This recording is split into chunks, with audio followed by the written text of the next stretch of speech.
Welcome to Jazz Piano Skills. I'm Dr. Bob Lawrence. It's time to discover, learn, and play jazz piano.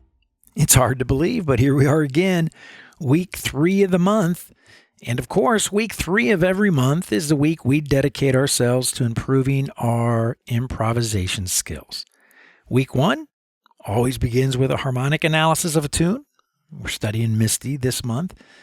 And followed by week 2, a melodic analysis. And then, of course, week 3, this week, we work on developing our improvisation skills using Misty to do so.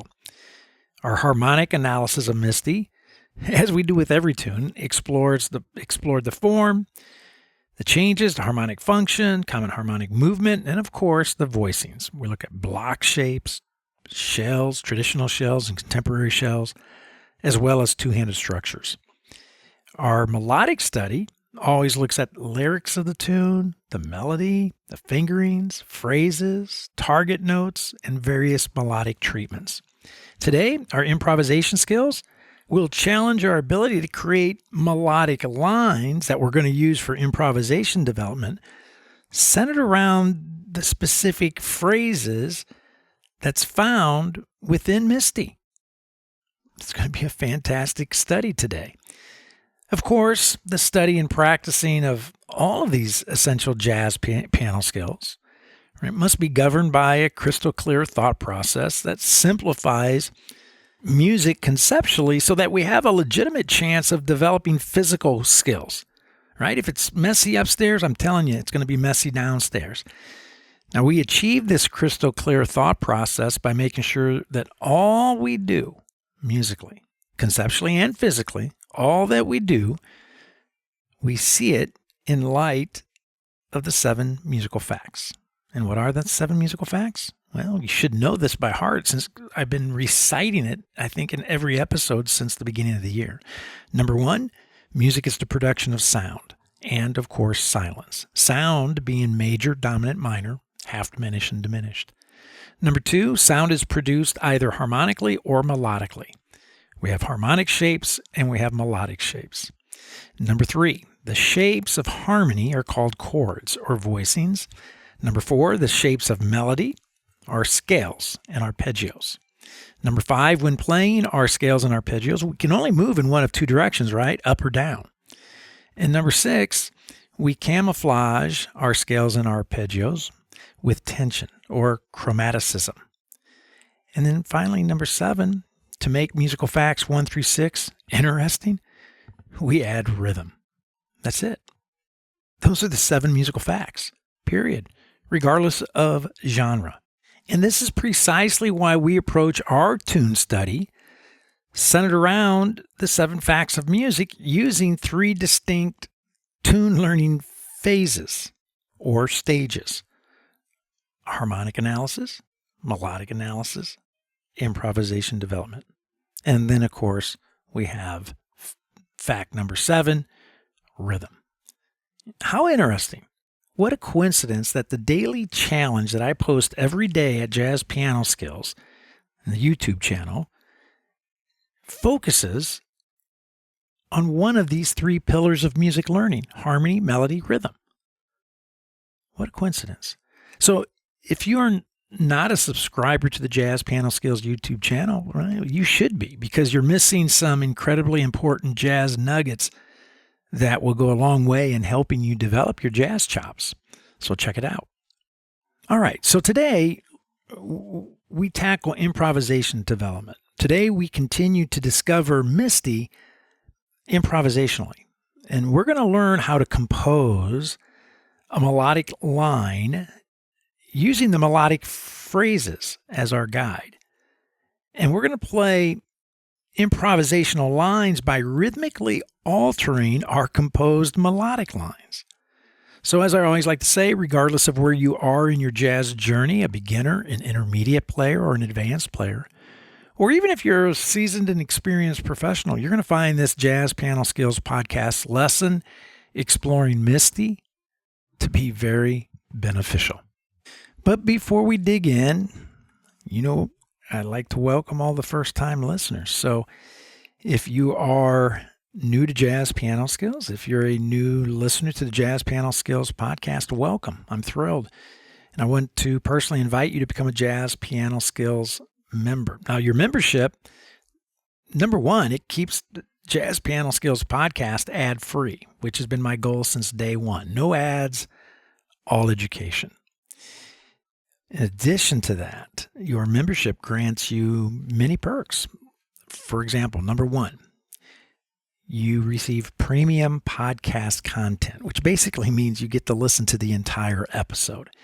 The first half of every podcast episode is free for everyone to enjoy. I deal with the question of the week, lay out the educational agenda, and the lesson rationale. The second half of the podcast, for members only, I introduce the lesson content, the demonstrations. We explore the podcast packets, the illustrations, the lead sheets, and the play-alongs. Now, these podcast packets are the educational materials that I prepare every week to go along with every weekly podcast episode. And to maximize the benefit of each episode, you should have these podcast packets in your hands when listening to the episode, and of course, have them sitting on the piano or your music stand when practicing.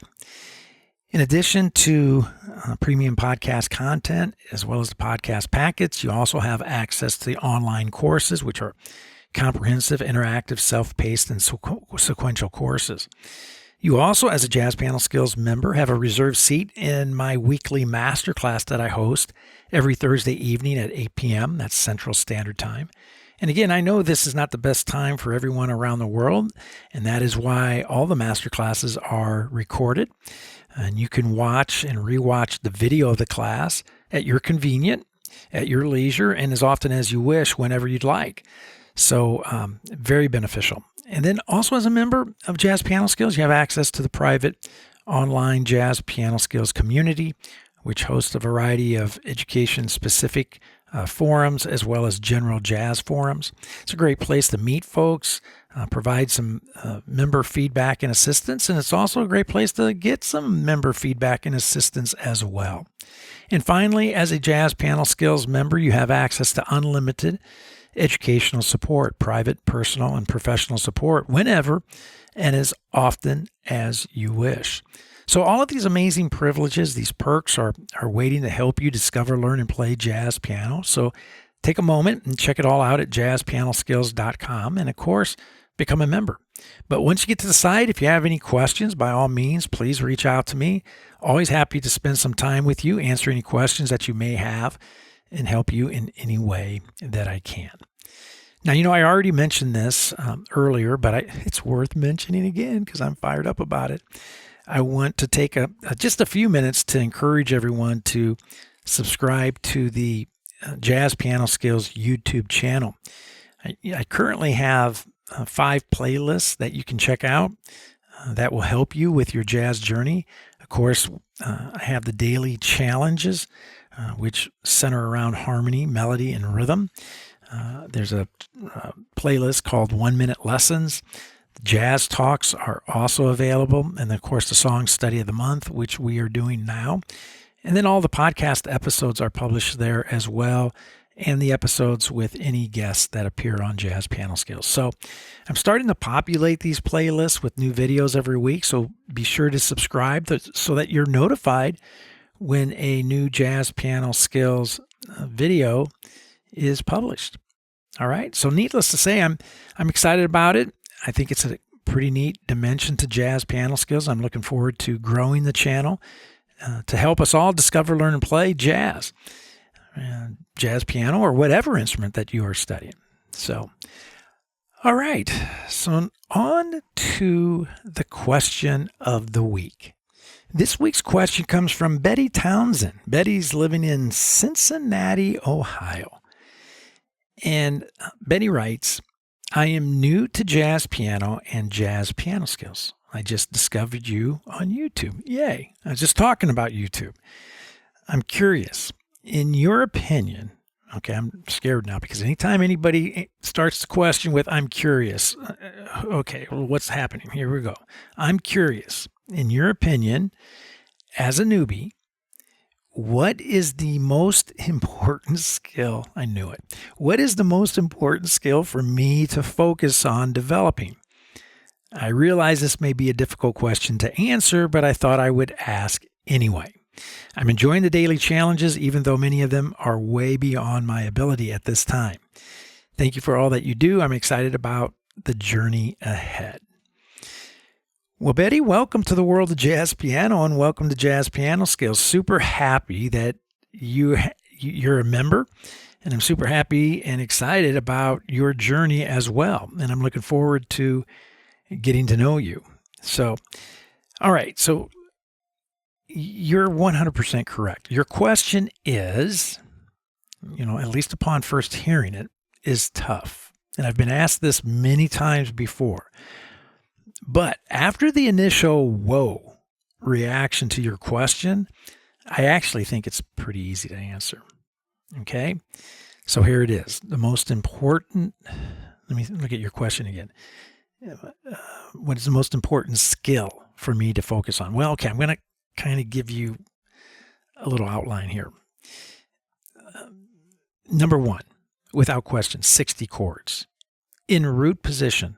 12 major, 12 dominant, 12 minor, 12 half diminished, 12 diminished. To go right along with that, 60 arpeggios, root position, which basically are the chords played melodically, right? 12 major, 12 dominant, 12 minor, 12 half diminished, 12 diminished. Number 3, 12 major scales, root to 7. 1, 2, 3. 60 chords, root position, 60 arpeggios, root position, 12 major scales, root to 7. Number 4, time.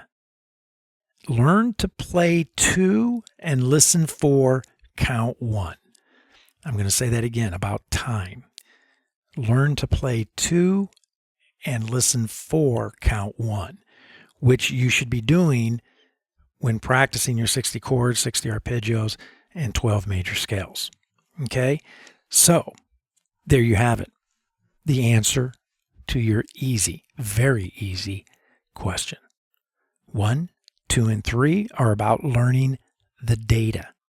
Number 4 is how to properly play the data.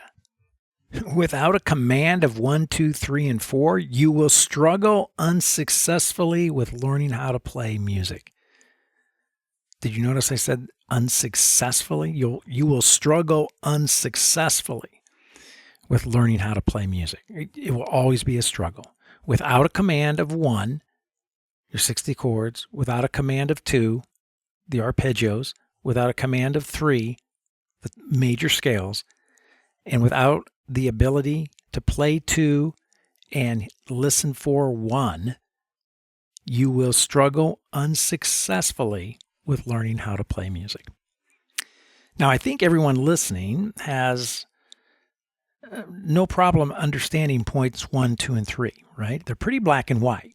They're not abstract.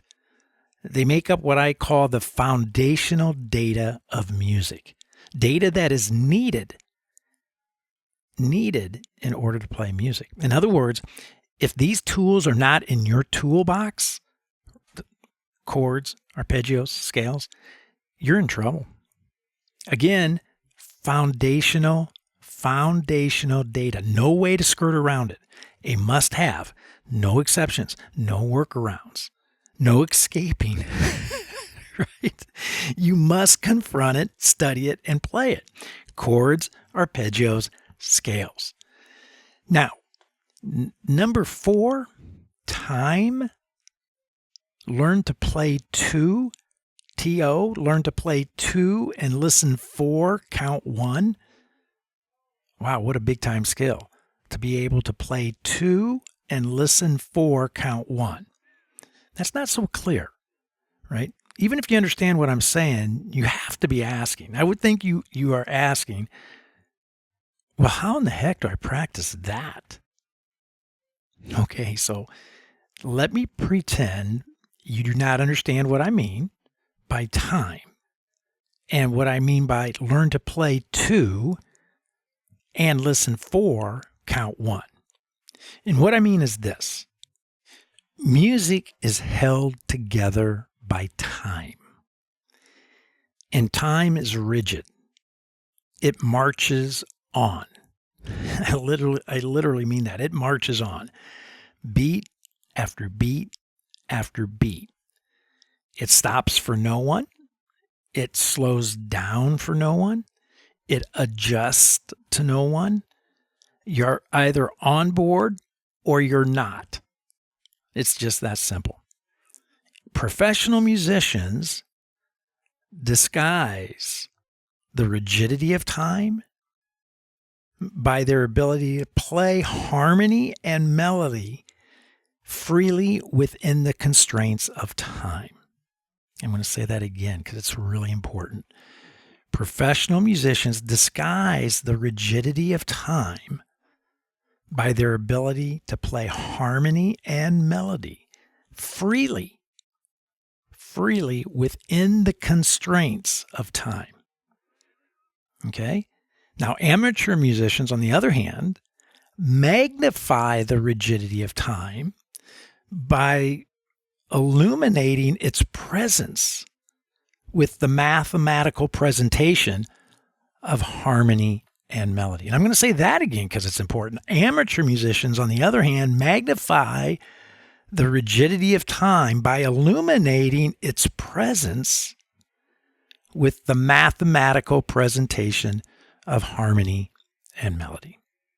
Now, ironically, the way you transition from amateur to professional musician is to intentionally, this is why I say ironically, you intentionally practice time mathematically with an emphasis on playing to and listening for count one.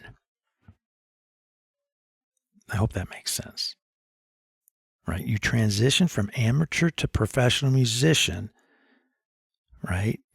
By intentionally practicing time mathematically with an emphasis on playing to and listening for count one. You know, I discussed this in a recent masterclass where I modeled an exercise that I have all my students do for practicing time by playing to and listening for count one. So, Betty, what I want to do right now, I'm going to model that for you here in this podcast, okay?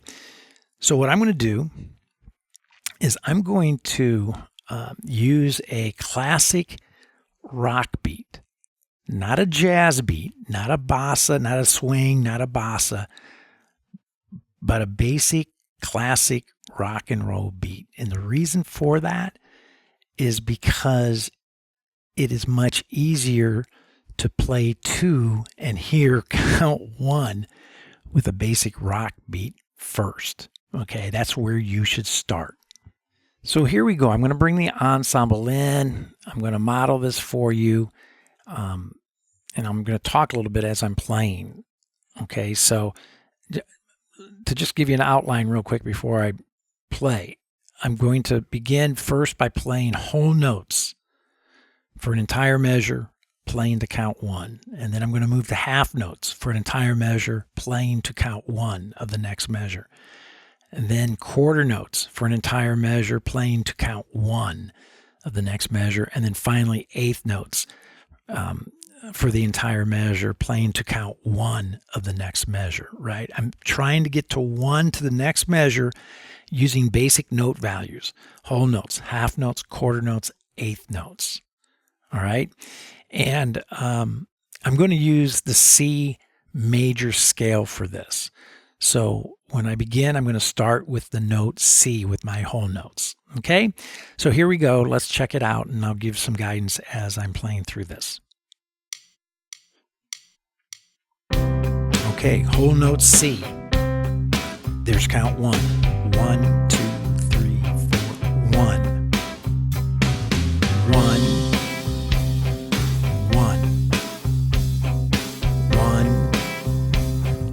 1. Now half notes, C and D. 1.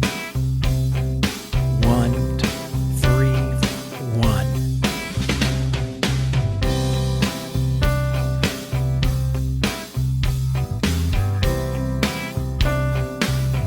I'm moving to quarter notes.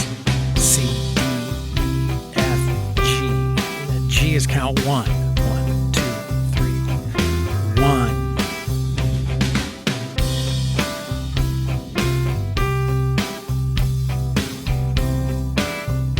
Great.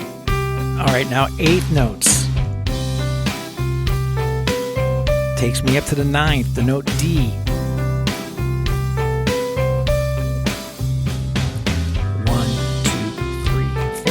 1, 2, 3, 4, 1. That's it, right? That exercise is gold, right? Betty, if you can do that, and you do that with your 12 major scales, not just C, but your 12 major scales. And I'm playing, by the way, the chord in my left hand. So I'm playing C major. So I got my chord in my left hand. I'm playing the scale in my right hand. And if you can do that for your 12 majors, the next step would be doing it for your dominant, minor, half diminished, and diminished as well. If you can do that, play in time, right? Playing 2 and listening 4, count 1. Holy moly. You are well on your way to becoming a very, very good piano player. So, Betty, the answer to your question again, number 1, 60 chords, root position, 12 major, 12 dominant, 12 minor, 12 half diminished, 12 diminished. Number 2, 12 arpeggios. I mean, I wish there were only 12 arpeggios. 60 arpeggios, root position, 12 major, 12 dominant, 12 minor, 12 half diminished, 12 diminished. 12 major scales, root to 7. That's mission number 1, the data. Right behind the data, time. Learn to play 2 and listen 4, count 1. Right? Honestly, make this your top priority and you will be super, super glad that you did. And here's the real kicker. You will shave years off of your development process and you'll be playing like a pro before you know it. All right. Well, Betty, great question. Again, welcome to the world of jazz and welcome to Jazz Piano Skills. I'm thrilled to be a part of your journey. And I hope this simplifies the information overload era that we are currently all living in and help you get started on the right foot. But of course, if you have any additional questions or if further clarification is needed, by all means, please reach out to me. I'm happy to help. All right, it's time to discover, learn, and play jazz piano. Let's discover, learn, and play Misty improvisationally. All right, when studying a tune, right, I have a very specific approach, a very specific outline that I utilize every single time. And that's basically what we do here at Jazz Piano Skills every month when we tackle a new tune. I approach it the same way. And again, genre makes no difference. Jazz, rock, pop, country, folk, R&B, makes no difference. I go about learning a tune by first, I listen. And you know what I do when I get done listening? I listen some more. I listen to every artist that I can get my hands on, my ears on, from any genre, vocalist, instrumentalist, pianist. Makes no difference. Listen. And after I listen, I always turn my attention to harmony. I always do a harmonic analysis. And I don't know, maybe that's because I'm a pianist. I just kind of gravitate toward the harmonic side of the tune first. I like to explore the form, the chord changes, the harmonic function found within the tune, the common harmonic movement within that tune, and various voicings, the blocks, traditional, contemporary shells, two-handed voicings. Then after my harmonic analysis, I turn to a melodic analysis where I'll transcribe the melody by ear, emulating the renditions that resonated with me during my listening. And then after I have the melody, I'll drill down a little deeper and identify the phrases and the target notes within the phrases. And then I'll have some fun exploring various treatments of the tune, which forces me to articulate, to play the melody differently because of the different treatment. And then finally, I turn my attention to improvisation development. Typically, we'll do chord scale relationships, arpeggios and scale movement. I'll explore tension and chromaticism. And this is my outline. And this is what I do every time I start a new tune. This is what I teach every month. This is what we do every month when we tackle a new song here at Jazz Piano Skills. We go through this process. So the educational agenda for today is as follows. Number one, we're going to listen to some definitive recordings of Misty. Number two, we are going to compose melodic lines for each of the phrases in Misty. Number three, we will experiment with rhythmically altering our composed melodic lines to experience improvisation. And number four, we will then apply our new approach to improvisation development to the entire form of Misty. So if you are a Jazz Piano Skills member, I want you to take a few minutes right now, hit the pause button, and I want you to download and print your podcast packets. Again, the illustrations, the lead sheets, and the play-alongs. I mentioned it earlier, your membership grants you access to the premium content and podcast packets for every weekly podcast episode, so take advantage of this, right? Have those podcast packets in your hands when listening to the episode, and of course have them sitting on your piano or music stand when practicing.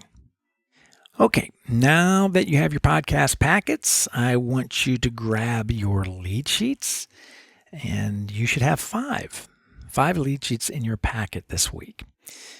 Lead sheet number one is a melodic line for phrase one of Misty. And lead sheet two, I'm highlighting another melodic line for phrase two of Misty. Lead sheet three, a melodic line for phrase three of Misty. Lead sheet four, melodic line for phrase four of Misty. And then lead sheet five, the whole kit and caboodle, the whole form of Misty. Kit and caboodle.